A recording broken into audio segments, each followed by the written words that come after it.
Okay, I wanted to make a video covering retracting Lexus and Toyota rear brake caliper pistons, the type with the electric e-brake.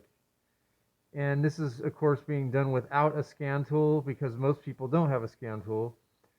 So there are two videos on the internet. One guy actually removes the whole motor unit, and then the other guy has an assistant, and they're trying to stick the wires in there, and it just looks all really crazy to me. So I wanted to make one and show you guys an easy way to do it, a safe way to do it, that isn't going to short something out or take the motor off and, not change the O-ring afterwards.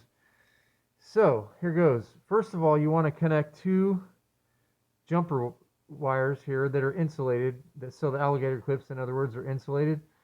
As this sits on the vehicle, the positive is going to be facing forward.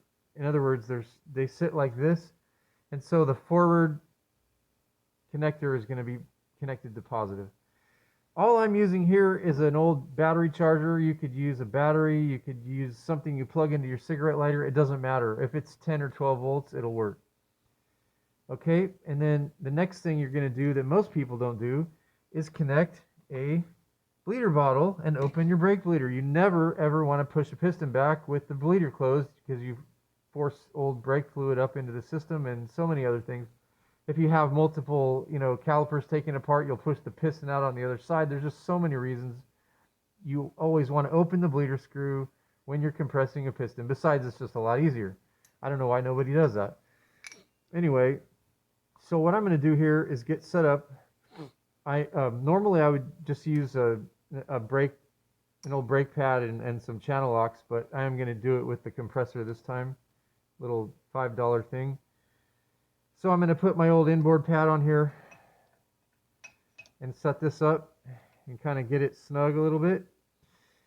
And then I'm just going to connect power. If you do this the wrong way, the piston's just going to bottom out and it's going to stop. So you're going to know. But anyway, that's the way you do it with it facing the positive forward. So I'm going to go ahead and fire this thing up and start compressing. You can only compress so fast. The motor has to be able to keep up. If you try to go too fast, it won't work. So you have to kind of give the motor a chance to keep up.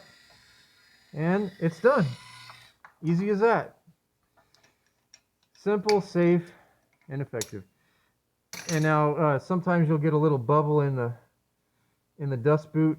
If that happens, all you have to do is kind of first brush it off and just kind of pry up with a little screwdriver, and it'll let the air right out. So that's not an issue, but you do want to fix it. All right, I hope that was helpful.